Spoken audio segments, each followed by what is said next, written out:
साथियों नमस्कार। पटना बिहार से मैं अमिताभ कुमार दास, आईपीएस 94 बैच, और आप देख रहे हैं मेरा अपना यूट्यूब चैनल दास बोले बिंदास।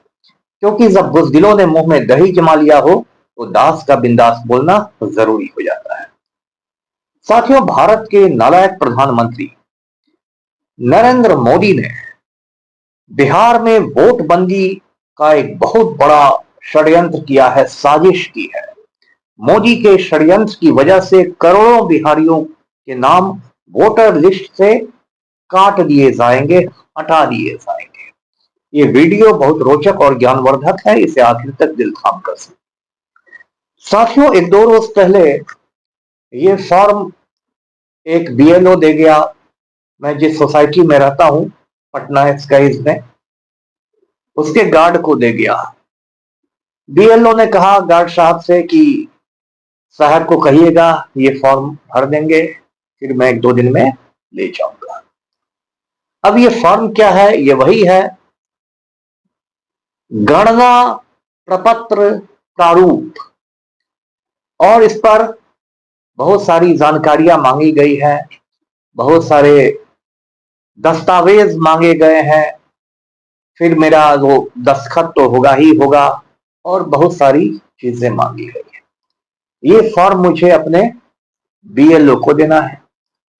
अब आप कहेंगे कि मैं इस फॉर्म का क्या करूंगा? तो मैं इस फॉर्म का वही करूंगा जो करना चाहिए मुझे, यानी कि मैं इस फॉर्म को दो टुकड़ों में फाड़ दूंगा, क्योंकि ये फॉर्म कूड़ेदान में फेंकने लायक है, ये असंवैधानिक है, गैर कानूनी है, और मैं किसी भी घोटाला का हिस्सा नहीं बनना चाहता।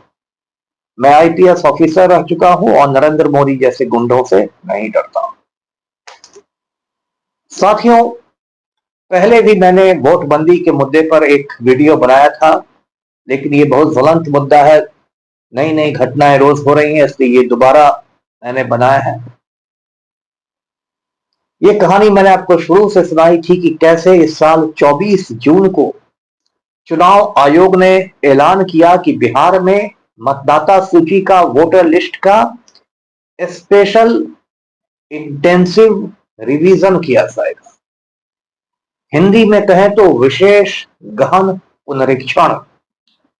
इसके पहले वाला जो गहन पुनरीक्षण हुआ था वो सन 2003 में हुआ था, 22 बरस पहले।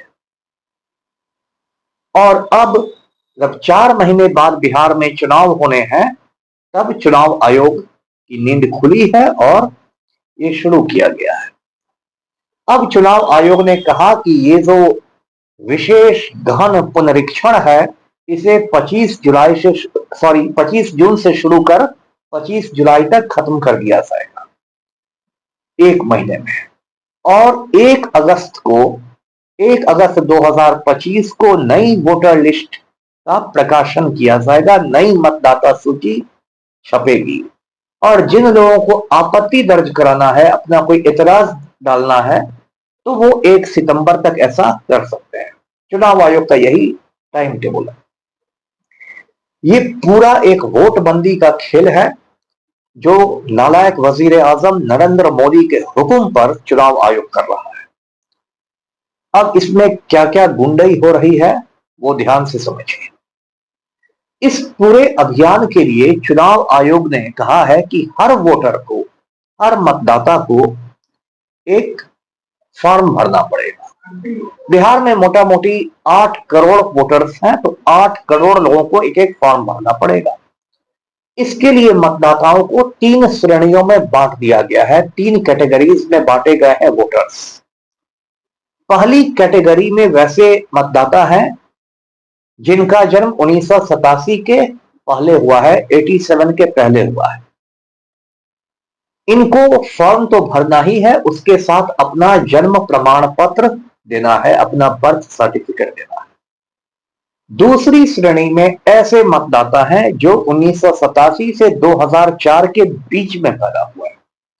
इनको अपना जन्म प्रमाण पत्र तो देना है, बर्थ सर्टिफिकेट, साथ ही साथ अपने माँ या पिता दोनों में से किसी एक का जन्म प्रमाण पत्र देना है, अब्बू या अम्मी में से किसी एक का। और तीसरे कैटेगरी में वैसे मतदाता रखे गए हैं जो 2004 के बाद पैदा हुए हैं, उनको अपना बर्थ सर्टिफिकेट तो देना ही है, साथ ही माता और पिता दोनों के जन्म प्रमाण पत्र देने हैं। अब गुंडागर्दी समझिए। गुंडागर्दी यह है कि एक सर्वे के मुताबिक बिहार में पाया गया है कि सिर्फ 3%, सिर्फ 3% लोगों के पास उनके जन्म प्रमाण पत्र है। मतलब 100 में सिर्फ 3 बिहारियों के पास उनका जन्म प्रमाण पत्र है। शहर में थोड़े मोड़े लोगों के पास है भी, गांव में तो बहुत खराब हालत है। और ये चुनाव आयोग क्या कर रहा है, आपका जन्म प्रमाण पत्र तो मांग ही रहा है, आपके पूज्य पिताजी और पूज्य माताजी के भी जन्म प्रमाण पत्र मांग रहा है, जो कि पुराने लोग थे जिनके समय में बर्थ सर्टिफिकेट और कम बनता था और मुश्किल था। ये मांग रहा है और नहीं देने पर आपका नाम मतदाता सूची से, वोटर लिस्ट से काट दिया जाएगा। उसके बाद देखिए अगली गुंडागर्दी पर हम आते हैं। वो क्या है कि जन्म प्रमाण पत्र के रूप में 11 दस्तावेजों को चुनाव आयोग ने मान्यता दी है कि 11 में से कोई एक दस्तावेज भी होगा तो वो मंजूर कर लिया जाएगा। उसमें क्या कहा गया है कि जो आधार कार्ड है आपका, वो आधार कार्ड मंजूर नहीं किया जाएगा। अब देखिए कितना बड़ा मजाक है। आधार कार्ड कोई प्राइवेट कंपनी नहीं देती है, भारत सरकार देती है, और इतनी छानबीन के बाद देती है। आपके आंख की पुतली की भी तस्वीर खींची जाती है, आपकी बायोमेट्रिक पहचान रहती है, और उसके बाद हर हिंदुस्तानी को एक 12 अंकों का एक यूआईडी, यूनिक आइडेंटिफिकेशन नंबर दिया जाता है। अब उस आधार कार्ड को भी ये चुनाव आयोग मानने को तैयार नहीं है, जबकि भारत सरकार खुद आधार को सब चीज से लिंक कराते घूमती। आधार को पैन से लिंक कीजिए, आधार को अकाउंट से लिंक कीजिए, आधार को इससे लिंक कीजिए, उससे लिंक कीजिए।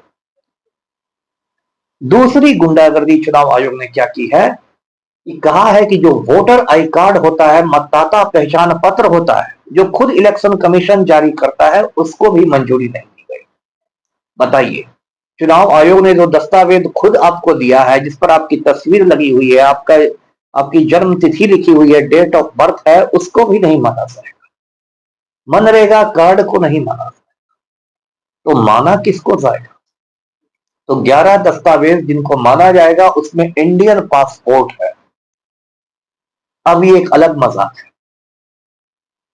इक्के दुक्के लोगों के पास शहर में भी पासपोर्ट होता है। जो लोग कभी कभार विदेश यात्रा पर जाते हैं, कभी कभार इंग्लैंड अमेरिका घूम लेते हैं, वैसे लोगों के पास पासपोर्ट होता है।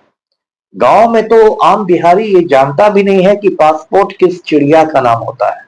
उसने भी कभी पासपोर्ट का मुंह भी नहीं देखा है, ना उसके सगे संबंधियों ने कभी मुंह देखा है। पूरे खानदान में किसी ने पासपोर्ट का मुंह नहीं देखा है, और वो पासपोर्ट चुनाव आयोग मांग रहा है। देख लीजिए, आधार कार्ड नहीं चलेगा, पासपोर्ट चलेगा। उसके बाद गुंडागर्दी सिर्फ यहीं पर खत्म नहीं होती है। उसके बाद कहा जा रहा है कि ये जो सारा एक्सरसाइज है, ये जो पूरा अभियान है, ये 1 महीने में पूरा हो जाएगा, 25 जुलाई तक। अब बताइए, 8 करोड़ लोगों के फॉर्म क्या आप 1 महीने में भरवा सकते हैं? नहीं भरवा सकते। मैं तो नास्तिक आदमी हूं, भगवान उगवान नहीं मानता, लेकिन यदि आस्तिक रहता तो मैं ये कहता कि ब्रह्मा जी खुद भी स्वर्ग से उतर जाए ना धरती पर, तब भी 8 करोड़ लोगों का फॉर्म 4 हफ्ते में नहीं भरवा सकते हैं। ये बिल्कुल असंभव है, इम्पॉसिबल है, नामुमकिन है। जो बीएलओ लोग हैं, बूथ लेवल ऑफिसर्स, बीएलओ लोग अपना माथा नोच रहे हैं, सर नोच रहे हैं। कटिहार में एक बीडीओ साहब ने इस्तीफा दे दिया कि मुझसे नहीं होगा इसका। इस तरह की अटपटी बातें कर रहा है इलेक्शन कमीशन। इसके अलावा कौन मौसम चुना गया है, तो वो बरसात का महीना है। सावन का महीना आ गया है, पवन शोर कर रहा है। और सावन, आप जानते हैं, सावन भादो बरसात के मौसम होते हैं। इस मौसम में बिहार के हजारों गांव पानी में डूबे रहते हैं, जलमग्न रहते हैं। इसमें कौन बीएलओ जा सकता है गांव में? और किसी गरीब की झोपड़ी बहती रहेगी तो वो झोपड़ी के अपने सामान बचाएगा, जो थोड़ा बहुत सामान है, या आपको नागरिकता का प्रमाण पत्र दिखा देगा, अपना सिटीजनशिप दिखाने लगेगा। और एक और बिंदु है प्रवासी बिहारियों का। बिहार के लगभग 3 करोड़ लोग बिहार के बाहर जाते हैं रोजी रोटी की तलाश में, दिल्ली, कलकत्ता, बंबई, मद्रास, कहां कहां। उन लोग का क्या होगा? मान लीजिए कोई बिहारी कुली है, वो हावड़ा में कुलीगिरी करता है, हावड़ा में कुली है, उसके माँ बाप के पास बीएलओ जाएगा मधुबनी जिला में और उससे मांगेगा कागज और फॉर्म, तो उसके माँ बाप अपने बेटे का दस्तखत कहां से कराएंगे? अब ये सब वोटबंदी की साजिश है, जिससे कि करोड़ों लोगों के नाम काट दिए जाए, ग्रामीण इलाकों में खास के, जो बीजेपी को सामान्यतया वोट नहीं देते, और फिर बीजेपी को चुनाव जिताया जाए। ऐसा ही षड्यंत्र महाराष्ट्र में करके पिछले दरवाजे से बीजेपी की सरकार बनी थी। जनादेश की चोरी हुई थी, मैंडेट की चोरी की गई थी। अब इस बात पर 9 जुलाई को बिहार बंद बुलाया गया। राहुल गांधी आए, पटना की सड़कों पर आए, बहुत बड़ा प्रदर्शन हुआ, हजारों लाखों लोगों ने हिस्सा लिया। राहुल गांधी ने संविधान दिखा के चुनौती दी भारत के चुनाव आयोग को। सुप्रीम कोर्ट में भी यह मामला चला गया है। 11 याचिकाएं सुप्रीम कोर्ट में हुई है, जिसमें पहली सुनवाई 10 जुलाई को हुई, अगली सुनवाई होगी 28 जुलाई को। और हद तो तब हो गई जब सुप्रीम कोर्ट के जस्टिस हैं, जस्टिस धूलिया, न्यायमूर्ति धूलिया, उन्होंने चुनाव आयोग के वकील से कहा कि जो कागज आप मांग रहे हैं ना, वो तो मेरे भी पास नहीं। अब इससे बड़ा तमाचा क्या होगा इलेक्शन कमीशन के गाल पर, कि सुप्रीम कोर्ट के जस्टिस कह रहे हैं कि ये दस्तावेज तो मेरे पास भी नहीं है। अब क्या होगा? उसके बाद नई नई गुंडागर्दी शुरू हो रही है। चुनाव आयोग ने स्टोरीज प्लांट करवानी शुरू की है मीडिया में, सूत्रों के अनुसार। इस सूत्रों के अनुसार बिहार में हजारों बांग्लादेशी घुसपैठी घुसे हुए हैं। इस पर तेजस्वी यादव ने कहा भी कि ऐसे सूत्र को मैं मूत्र मानता हूं। कड़वी बात है लेकिन सही बात है।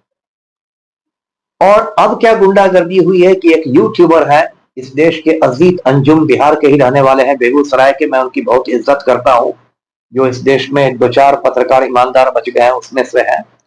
अजीत अंजुम गए थे इन लोग की पोल खोलने, उन लोगों ने पोल खोल भी दी, तो उनके खिलाफ बेगूसराय प्रशासन ने एफआईआर करवा दिया है।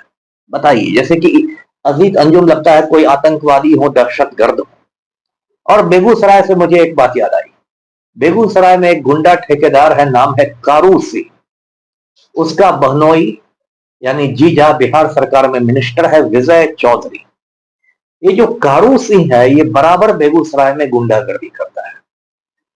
लेकिन बेगूसराय प्रशासन इससे इतना डरता है कि कारू सिंह का नाम सुनकर बेगूसराय के डीएम का भी सुसु निकल जाता है, और बिहार के और बेगूसराय के एसपी साहब का भी सुसु निकल जाता है।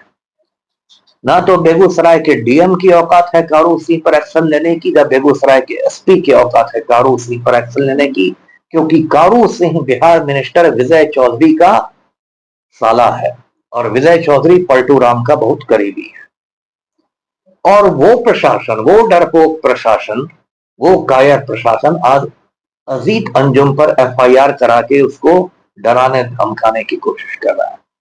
तो ये कैसी गुंडाई है भाई? ये कैसे चलेगा भाई?